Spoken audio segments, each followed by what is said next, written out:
നമുക്ക് നമ്മുടെ നുറുക്ക് ഗോതമ്പ് പുട്ടിന് ആവശ്യമായിട്ടുള്ള ഇൻഗ്രീഡിയൻസ് നോക്കാം. നമ്മളിപ്പോൾ 1 കപ്പ് നുറുക്ക് ഗോതമ്പ് എടുത്തിട്ടുണ്ട്. നമ്മൾ സാധാരണ കടയിൽ നിന്ന് വാങ്ങിക്കുന്ന ചെറിയ ഗോതമ്പുണ്ടല്ലോ, അതാണ് നുറുക്ക് ഗോതമ്പ്. അതുപോലെ തന്നെ ആവശ്യത്തിനനുസരിച്ച് തേങ്ങ എടുക്കാം. ഞാൻ കുറച്ച് തേങ്ങ കൂടുതൽ ചേർക്കുന്നുണ്ട്, അത് നിങ്ങളുടെ ഇഷ്ടമനുസരിച്ച് വ്യത്യാസം വരുത്തുക. പിന്നെ ആവശ്യമുള്ളത് ഉപ്പും കുറച്ച് പഞ്ചസാരയാണ്. അപ്പോൾ ആദ്യം നമ്മൾ ചെയ്യേണ്ടത് എന്താണെന്ന് വെച്ചാൽ നുറുക്ക് ഗോതമ്പ് ചൂടുവെള്ളത്തിലൊന്ന് സോക്ക് ചെയ്യാൻ വയ്ക്കുക. ഇതുപോലെ ഇരിക്കണം നമ്മൾ ഗോതമ്പ് വെള്ളം ഒഴിച്ച് സോക്ക് ചെയ്ത് വയ്ക്കുമ്പോൾ. ഗോതമ്പിൻ്റെ മുകളിൽ നിൽക്കണം, കുറച്ച് മുകളിലായിട്ട്. എന്താണെന്ന് വെച്ചാൽ ഈ ഗോതമ്പിൽ ചെറിയ പശ ഉണ്ടാവും, ആ പശ പോകാനാണ് ചൂടുവെള്ളം ഒഴിച്ച് വയ്ക്കുന്നത്. നല്ല ചൂടുള്ള വെള്ളം തന്നെ ഒഴിക്കുക, പച്ചവെള്ളം ഒഴിച്ചിട്ട് കാര്യമില്ല. അപ്പോൾ നല്ല ചൂടുള്ള വെള്ളത്തിൽ അരമണിക്കൂർ സോക്ക് ചെയ്ത് വെച്ച ഗോതമ്പാണിത്.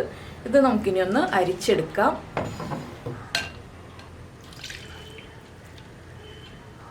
ഗോതമ്പിലെ വെള്ളം പോയിട്ടുണ്ട്. ഇതൊരു വലിയ ബൗളിലേക്ക് മാറ്റാം. പുട്ടിന് ആവശ്യമായിട്ടുള്ള ഉപ്പ് ചേർക്കണം.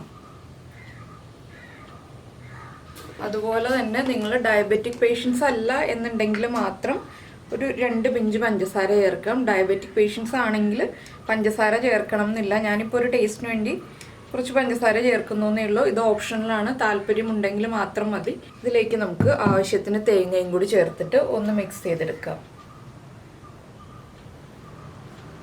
പിന്നെ എന്താണെന്ന് വെച്ചാൽ കുക്കിംഗ് ടൈം പ്രത്യേകം ശ്രദ്ധിക്കണം. ഇതിന് കുറച്ച് കുക്കിംഗ് ടൈം കൂടുതലുണ്ട്. ഒരു 10 മിനിറ്റ് വരെ എടുക്കും കുക്കായി കിട്ടാനായിട്ട്. അപ്പോൾ ആ ഒരു സമയം നമ്മളൊന്ന് പ്രത്യേകം ശ്രദ്ധിക്കണം എന്ന് മാത്രമേ ഉള്ളൂ. ഇനിയിപ്പോൾ നമുക്കിത് കുക്ക് ചെയ്യാൻ വയ്ക്കാം. നമ്മുടെ പുട്ടുകുറ്റിയിലേക്ക് ആദ്യം തേങ്ങ ചേർക്കുക.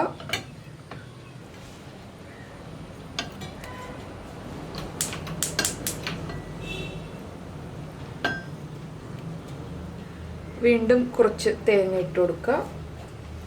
അങ്ങനെ എത്ര ലെയറായിട്ട് വേണമെന്ന് വെച്ചിട്ടുണ്ടെങ്കിൽ അതനുസരിച്ച് ഇട്ട് കൊടുക്കുക. ഞാനിപ്പോൾ ഒരു 3 പീസായിട്ടാണ് ഇട്ട് കൊടുക്കുന്നത്. ഇനി ഏറ്റവും മുകളിലും കുറച്ച് തേങ്ങ ഇട്ട് കൊടുക്കുക. അതിനുശേഷം നമ്മൾ സാധാരണ പുട്ട് കുക്ക് ചെയ്യാൻ വയ്ക്കുന്ന പോലെ തന്നെ കുക്ക് ചെയ്യാൻ വയ്ക്കുക. അപ്പോൾ ആദ്യം ഹൈ ഫ്ലെയിമിൽ തന്നെ വയ്ക്കുക. നന്നായിട്ട് ആവി വരുമ്പോൾ ഹൈ ഫ്ലെയിമിൽ തന്നെ വെച്ചിട്ട് പുട്ട് ആവി കയറി തുടങ്ങിയതിന് ശേഷം ലോ ഫ്ലെയിമിൽ ഒരു 10 മിനിറ്റ് വെച്ച് കുക്ക് ചെയ്തെടുക്കാം. അപ്പോൾ ഞാൻ ഇനി കുക്ക് ചെയ്യാൻ വയ്ക്കട്ടെ. അപ്പോൾ നമ്മുടെ വെള്ളം തിളച്ച് വന്നിട്ടുണ്ട്. നമുക്ക് പുട്ട് വയ്ക്കാം. അപ്പോൾ ഹൈ ഫ്ലെയിമിലിരിക്കട്ടെ. അതിനുശേഷം നന്നായിട്ട് ആവി വന്ന് ഈ മുകൾ ഭാഗത്തൂടെ ആവി വന്നു കഴിയുമ്പോൾ നമുക്ക് ഫ്ലെയിം കുറച്ച് 10 മിനിറ്റ് കുക്ക് ചെയ്തെടുക്കാം. അപ്പോൾ നമ്മുടെ പുട്ട് കുക്കായി കഴിഞ്ഞു. നമുക്കൊരു പ്ലേറ്റിലേക്ക് മാറ്റാം.